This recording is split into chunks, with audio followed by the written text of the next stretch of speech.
Class 10th science और 12th physics में गोलीय दर्पण या स्फेरिकल मिरर्स के बारे में पूरी जानकारी है।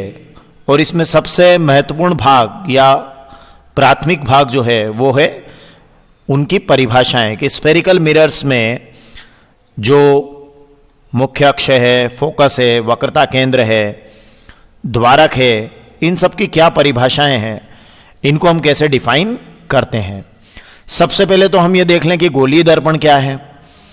तो गोलीय दर्पण में क्या है, हम देखते हैं कि गोलीय दर्पण जो होते हैं उनमें एक तरफ इस तरह से पॉलिश की हुई होती है और दूसरी तरफ यह परावर्तक पृष्ठ होता है। तो देखिए यहां ये पॉलिश किया हुआ है और इस तरफ ये परावर्तक पृष्ठ है। यहां देखिए इस तरफ पॉलिश किया हुआ है और यहां ये परावर्तक पृष्ठ है। तो इसमें कौन सा दर्पण अवतल है, कॉनकेव है, और कौन सा दर्पण उत्तल है, कॉन्वेक्स है, ये हम कैसे पता करेंगे। तो ऐसा गोलीय दर्पण जिसका जो परावर्तक पृष्ठ है, ये जो परावर्तक पृष्ठ है, ये परावर्तक पृष्ठ देखिए इस तरह से अगर ये परावर्तक पृष्ठ होता है तो हम कहेंगे कि ये जो परावर्तक पृष्ठ है, ये परावर्तक पृष्ठ कैसा है, ये अवतल है, ये कॉनकेव है। इसका मतलब यह है कि गोलीय दर्पण जिसका परावर्तक पृष्ठ अंदर की ओर वक्रित हो, मतलब अंदर की ओर कर्व्ड हो। ये परावर्तक पृष्ठ देखिए अंदर की ओर कर्व्ड है, मतलब अगर इसको हम पूरा गोला ले लें तो इस गोले के केंद्र की ओर है। तो ऐसा जो दर्पण है वो कहलाता है अवतल दर्पण या कॉनकेव मिरर। तो देखिए गोलीय दर्पण जिसका परावर्तक पृष्ठ अंदर या गोले के केंद्र की ओर वक्रित हो उसे हम अवतल दर्पण या कॉनकेव मिरर कहते हैं। तो ये परावर्तक पृष्ठ अंदर की ओर अगर दबा हुआ है और गोले के केंद्र की ओर है तो हम कहते हैं ये कॉनकेव है या अवतल है। और अगर ये ऐसा है कि जिसका परावर्तक पृष्ठ देखिए बाहर की ओर है और परावर्तक पृष्ठ बाहर की ओर है, देखिए आप परावर्तक पृष्ठ किधर है, बाहर की ओर है, तो हम कहेंगे कि ये जो दर्पण है ये कैसा है, कॉन्वेक्स है या उत्तल है, क्योंकि इसका परावर्तक पृष्ठ किधर है, बाहर की ओर है। तो ये इसका परावर्तक पृष्ठ है तो हम कहेंगे ये क्या है, कॉन्वेक्स है या उत्तल है। अब ये ध्यान रखिएगा कि प्रकाश की किरणों को हमेशा हमें लेफ्ट से राइट में, ऐसा परिपाटी में है तो लेफ्ट से राइट की ओर लाना है, तो इसलिए शब्द जो है अंदर और बाहर इस्तेमाल हो रहे हैं। तो लेफ्ट से राइट की ओर ही हम प्रकाश की किरणों को लेकर आएंगे। तो हमने समझा कि कौन सा दर्पण कॉनकेव है, अवतल है, और कौन सा दर्पण कॉन्वेक्स है, उत्तल है। हमने समझ लिया कि जिसका परावर्तक पृष्ठ अंदर की ओर या गोले के केंद्र की ओर वक्रित है, अगर मान लीजिए इसको पूरा गोला लेते हैं तो उसके केंद्र की ओर वक्रित है, कर्व्ड है, वो अवतल है, कॉनकेव है। और जो बाहर की ओर है परावर्तक पृष्ठ वो कॉन्वेक्स है, उभरा हुआ है, बाहर की ओर है, तो हम कहेंगे वो कॉन्वेक्स है, वो उत्तल है। अब दर्पण से संबंधित कुछ परिभाषाओं को देखते हैं कि ये दर्पण में जो ध्रुव होता है वो क्या है। तो गोलीय दर्पण में जो परावर्तक पृष्ठ होता है, जैसे ये गोलीय दर्पण है या उत्तल गोलीय दर्पण है, कॉनकेव स्फेरिकल मिरर है, और ये उत्तल गोलीय दर्पण है, कॉन्वेक्स स्फेरिकल मिरर है। तो इसका जो परावर्तक पृष्ठ है उसके परावर्तक पृष्ठ के केंद्र को हम कहेंगे उसका ध्रुव, मतलब ये यहां इसका ध्रुव या पोल रहेगा। तो ये अवतल दर्पण का पोल है, कॉनकेव मिरर का पोल है, और यहां ये उत्तल दर्पण का पोल है, ये कॉन्वेक्स मिरर का पोल है, मतलब ये उसका ध्रुव है। तो परावर्तक पृष्ठ का जो सेंटर होगा उसको हम कहेंगे उसका ध्रुव, या परावर्तक पृष्ठ के केंद्र को उसका हम कहते हैं ध्रुव।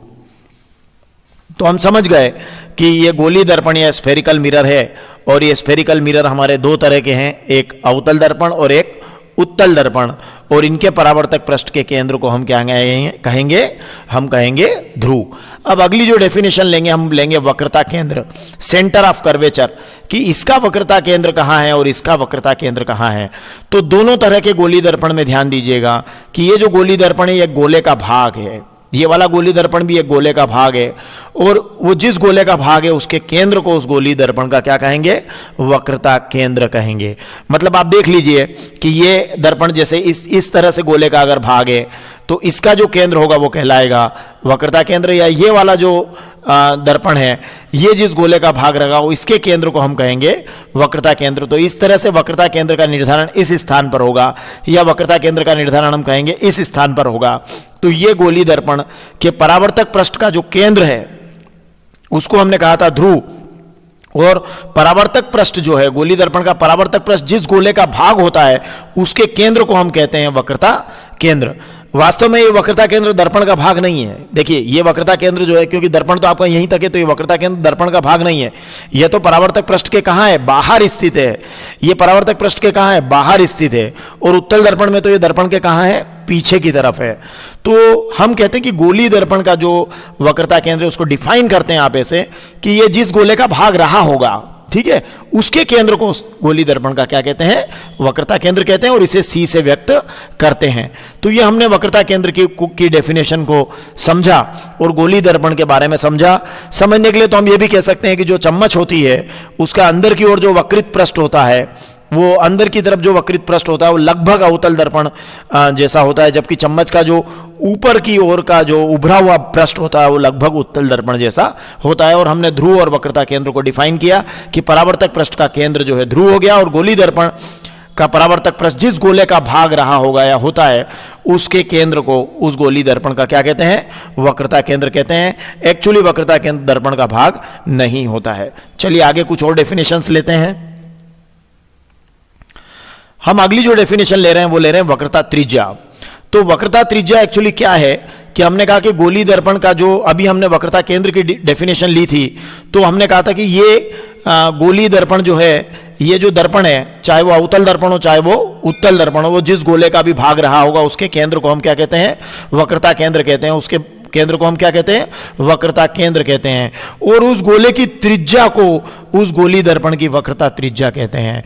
तो यहां वक्रता त्रिज्या PC is equal to r हो जाएगी। देखिए ये वक्रता, यूं भी कह सकते हैं ध्रुव से वक्रता केंद्र तक की दूरी जो है, पी से लेकर सी तक की जो दूरी है वो वक्रता त्रिज्या कहलाती है।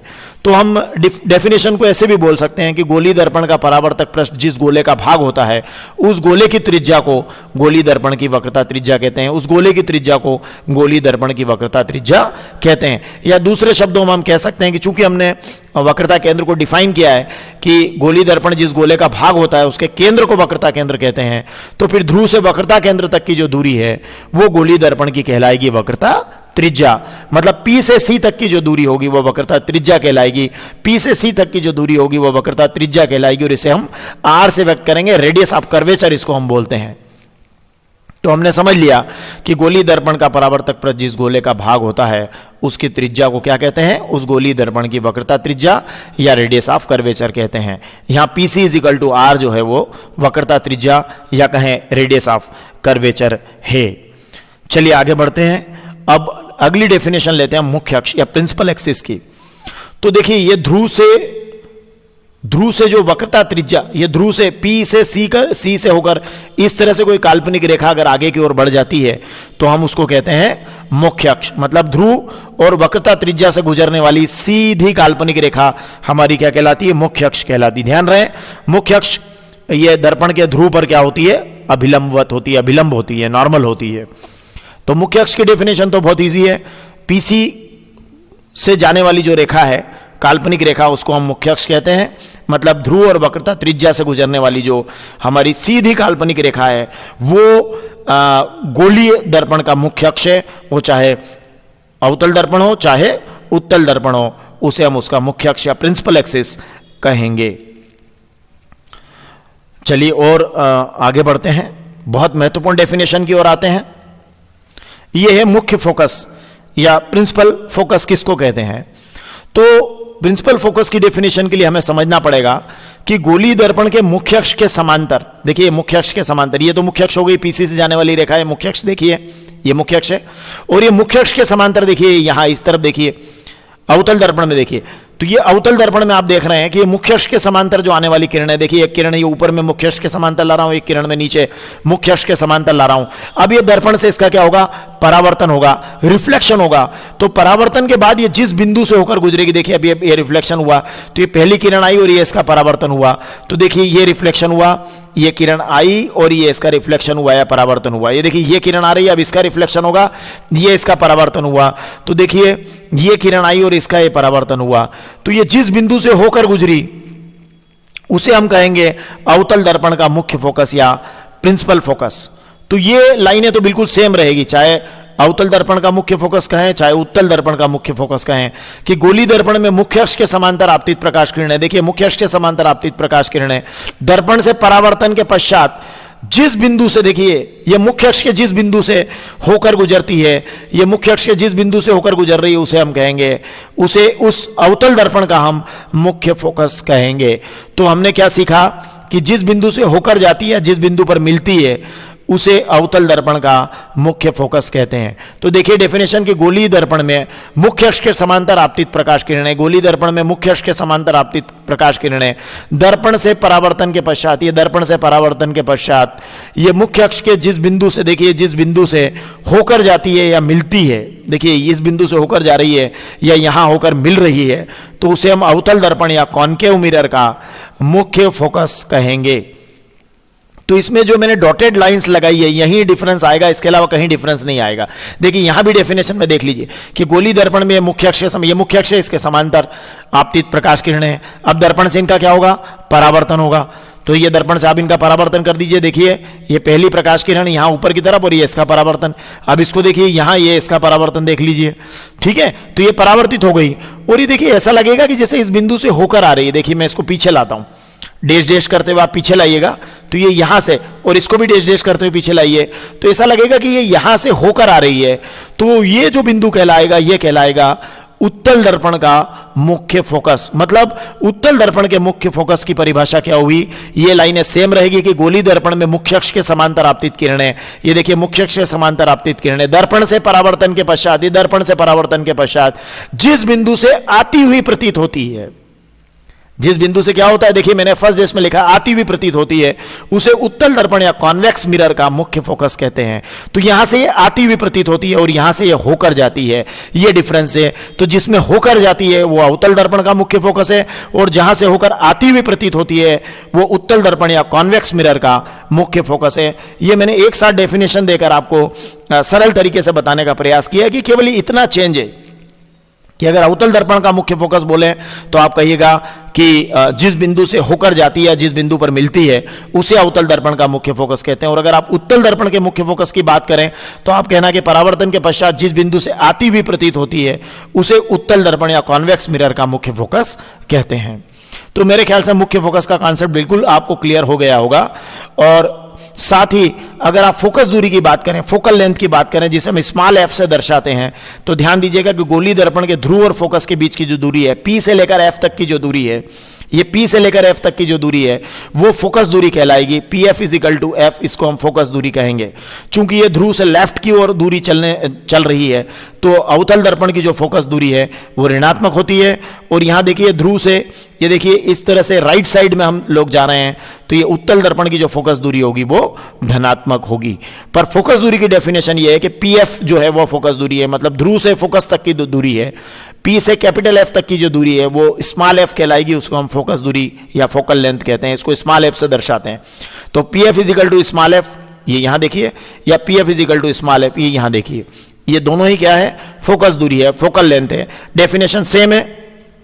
कोई सा भी गोली दर्पण हो, चाहे उत्तल हो चाहे अवतल हो, ध्रुव और मुख्य फोकस तक के बीच की जो दूरी है वो कहलाएगी फोकस दूरी, और इसे स्मॉल एफ से दर्शाते हैं। और साथ में हमने सीखा कि जो अवतल दर्पण है उसकी फोकस दूरी ऋणात्मक, और जो उत्तल दर्पण है उसकी फोकस दूरी क्या होती है, धनात्मक होती है। इसके बाद एक डेफिनेशन और है, वो है द्वारक की, कि द्वारक या अपर्चर क्या होता है, कि गोली दर्पण के जो ये जो परावर्तक पृष्ठ है, इसकी जो वृत्ताकार सीमा रेखा है, इसका जो व्यास है वो दर्पण का द्वारक कहलाता है। मतलब आप यहाँ एमएन को आप ये कह सकते हैं कि ये परावर्तक पृष्ठ की जो वृत्ताकार पूरी सीमा है एमएन, मोटे शब्दों में आप इसको कह सकते हैं, मोटे रूप में, कि ये जो परावर्तक पृष्ठ की जो वृत्ताकार सीमा रेखा है, मतलब ये एमएन जो है आपको दिखाई दे रहा है, ये अपर्चर है या व्यास कहलाता है। तो यहां भी ये एमएन को हम इसका गोली दर्पण का द्वारक या अपर्चर कहेंगे।